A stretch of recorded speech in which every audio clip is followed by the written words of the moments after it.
নমস্কাৰ আপোনালোকে চাই আছে অসম সংবাদ 24 ঘণ্টা। আজি আমি অসম সংবাদ 24 ঘণ্টায় আহি উপস্থিত হৈছোঁ শহীদ নগৰী ঢেকিয়াজুলিত। আৰু শহীদ নগৰী ঢেকিয়াজুলিত আজি সদ্য প্ৰয়াত জুবিন গাৰ্গক শ্ৰদ্ধাঞ্জলি জনোৱা হৈছে। সদৌ অসম ছাত্ৰ সন্থাৰ ঢেকিয়াজুলি আঞ্চলিক সমিতিৰ উদ্যোগত আয়োজন কৰা হৈছে এই শ্ৰদ্ধাঞ্জলি অনুষ্ঠান। কিয়নো অসমৰ যিগৰাকী জনপ্ৰিয় শিল্পী জুবিন গাৰ্গ আৰু নাই। আজি ছিংগাপুৰত জুবিন গাৰ্গৰ অকাল মৃত্যু হয় আৰু এই মৃত্যুৰ পিছতে এতিয়া সমগ্ৰ অসমতে গভীৰ শোকৰ ছাঁ পৰিছে। সমান্তৰালকৈ ঢেকিয়াজুলিতো আজি গভীৰ শোকৰ ছাঁ পৰিছে। কিয়নো দ্বিতীয় এগৰাকী এনেকুৱা শিল্পী অসমে পুনৰ পাবনে নাই সেয়া কিন্তু সকলোৰে কাৰণে এটা চিন্তনীয় বিষয়। আৰু এইগৰাকী শিল্পীয়ে কেতিয়াও উভতি নহা পথেৰে গুচি গ'ল আৰু এই শিল্পীগৰাকীক শ্ৰদ্ধাঞ্জলি জনাবলৈ এতিয়া একত্ৰিত হৈছে বিভিন্ন দল সংগঠনৰ লগতে সকলো গুণমুগ্ধ ৰাইজ। আৰু এনেদৰেই আজি জুবিন গাৰ্গক ছাত্ৰ সন্থাৰ ঢেকিয়াজুলি আঞ্চলিক সমিতিৰ উদ্যোগত জনোৱা হৈছে শেষ শ্ৰদ্ধাঞ্জলি। আৰু শেষ শ্ৰদ্ধাঞ্জলি জনাবলৈ বিভিন্ন প্ৰান্তৰ পৰা আহিছে গুণমুগ্ধসকল। আমি দেখুৱাই আছোঁ এনেদৰেই সকলোৰে চকুত চকুলো আৰু সকলোৱে কান্দিছে আজি জুবিন গাৰ্গৰ কাৰণে। কিয়নো অতি সহজ চৰিত্ৰৰ এগৰাকী অধিকাৰী আছিল এই জনপ্ৰিয় শিল্পী জুবিন গাৰ্গ। আৰু জুবিন গাৰ্গক আৰু মঞ্চত দেখিবলৈ নাপায়। আজি বিহু মঞ্চতেই হওক বা যিকোনো মঞ্চতেই আৰু জুবিন গাৰ্গক ৰাইজে দেখিবলৈ নাপাব। চিৰদিনৰ কাৰণে গুচি গ'ল জুবিন গাৰ্গ। আৰু ইয়াকে লৈ এতিয়া সমগ্ৰ ঢেকিয়াজুলিবাসী মৰ্মাহত হৈছে আৰু সকলোতে কান্দোনত ভাঙি পৰিছে। আৰু এনেদৰেই আজি শেষ শ্ৰদ্ধাঞ্জলি জনোৱা হৈছে জুবিন গাৰ্গক। আমি দেখুৱাই আছোঁ সামগ্ৰিক পৰিৱেশ এয়া হৈছে ঢেকিয়াজুলিৰ দৃশ্য। আৰু ঢেকিয়াজুলিত এনেদৰেই সদৌ অসম ছাত্ৰ সন্থাৰ ঢেকিয়াজুলি আঞ্চলিক সমিতিৰ উদ্যোগত জুবিন গাৰ্গক শেষ শ্ৰদ্ধাঞ্জলি জনোৱা হৈছে। আৰু এই শেষ শ্ৰদ্ধাঞ্জলিত বিভিন্ন প্ৰান্তৰ পৰা আহিছে গুণমুগ্ধ লোকসকল, আহি পেলাই সকলোৱে শ্ৰদ্ধাঞ্জলি জনাইছে। আজি মৰ্মাহত হৈছে সকলো। আজি ঢেকিয়াজুলিত যেন এক শোকাকুল পৰিৱেশ দেখিবলৈ পোৱা গৈছে জুবিন গাৰ্গৰ কাৰণে, যিগৰাকী শিল্পীয়ে সদায় বিভিন্ন ভংগীমাৰে মনোৰঞ্জন দিয়াৰ লগতে আৰু বৰ জনপ্ৰিয় গীতসমূহ শুনিবলৈ দিছিল ৰাইজক। এই জুবিন গাৰ্গ আৰু নাই, তাকে লৈ এতিয়া আজি মৰ্মাহত হৈছে সমগ্ৰ ঢেকিয়াজুলিবাসী। আমি দেখুৱাই আছোঁ সামগ্ৰিক পৰিৱেশ এয়া হৈছে ঢেকিয়াজুলিৰ দৃশ্য। আৰু ঢেকিয়াজুলিত এক শোকাকুল পৰিৱেশ।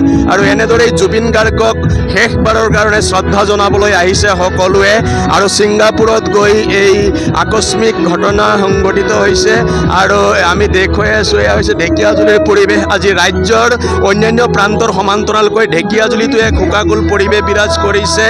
আৰু এনেদৰেই সকলোৱে জুবিন গাৰ্গক শেষ শ্ৰদ্ধাঞ্জলি জনাইছে। আৰু কেতিয়াও উভতি নাহিব জুবিন গাৰ্গ, তাকে লৈ এতিয়া সকলোৰে চকুত চকুলো।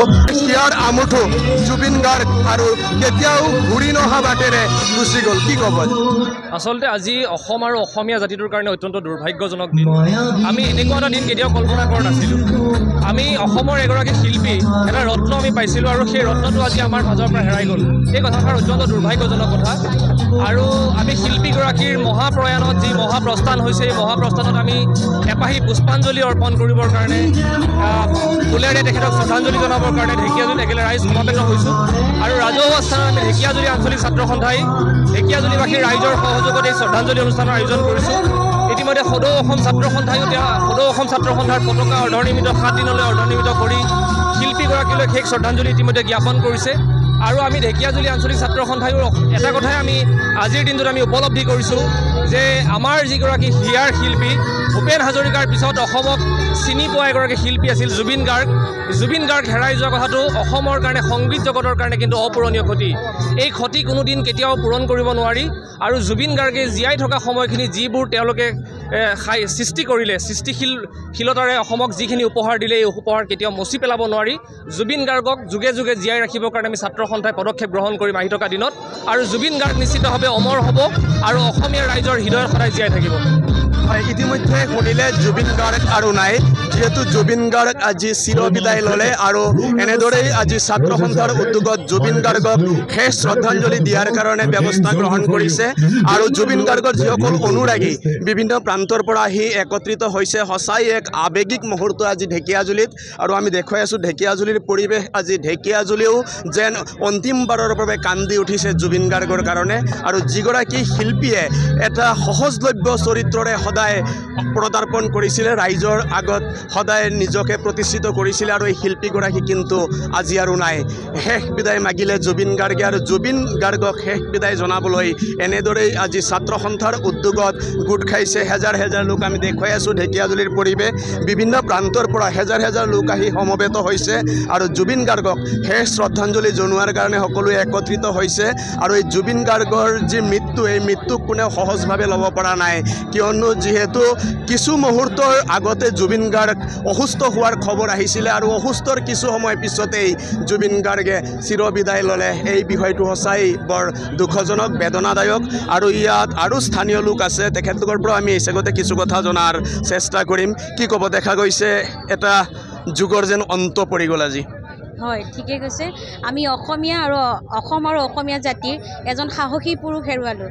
তাৰ বাবে মানে তেওঁ যে এনেকুৱা আমাৰ মাজৰ পৰা হেৰুৱা গ'ল বৰ দুখিত তেওঁক আৰু আমি তেওঁৰ নিচিনা আৰু এজন যে গায়ক আমাৰ মাজত পাম ভাবিব পৰা নাই আৰু তেওঁৰ নিচিনা এজন গায়ক আৰু পাম যে আশা কৰিব নোৱাৰি আৰু হয় ইতিমধ্যে শুনিলে আৰু দেখিলে প্ৰতিগৰাকী যিসকল অনুৰাগীৰ চকুত এতিয়া সকলোৱে কান্দিছে জুবিন গাৰ্গৰ কাৰণে কিয়নো এইগৰাকী শিল্পীক পুনৰবাৰ আৰু দেখিবলৈ নাপায় মঞ্চত অসমৰ প্ৰতিটো বিহু মঞ্চত দপদপাই থকা যি জুবিন গাৰ্গ আৰু সৰ্বভাৰততে যি এক প্ৰতিষ্ঠিত পৰিচিত নাম আছিলে জুবিন গাৰ্গ আৰু ঢেকীয়াজুলি আঞ্চলিক ছাত্ৰ সন্থাৰ উদ্যোগত আয়োজন কৰা হৈছে এই শ্ৰদ্ধাঞ্জলি অনুষ্ঠান আৰু এই শ্ৰদ্ধাঞ্জলি অনুষ্ঠানত বিভিন্ন প্ৰান্তৰ পৰা হেজাৰ হেজাৰ যি গুণমুগ্ধ লোক ইয়াত আহি উপস্থিত হৈছে সঁচাই এক আৱেগিক মুহূৰ্ত আজি ঢেকীয়াজুলিত আৰু জুবিন গাৰ্গ য'তেই নাথাকক তেখেতৰ আত্মাই চিৰশান্তি ল'বক আমিও তাৰে কামনা কৰিছোঁ আৰু সকলোৱে অসম সংবাদ 24 ঘণ্টা চাই থোৱাৰ কাৰণে মই প্ৰশান্ত বৈশ্যই শ্বহীদ নগৰী ঢেকীয়াজুলিৰ পৰাই সকলোলৈ পুনৰবাৰ জুবিন গাৰ্গক শ্ৰদ্ধা নিবেদি ধন্যবাদ জ্ঞাপন কৰিছোঁ।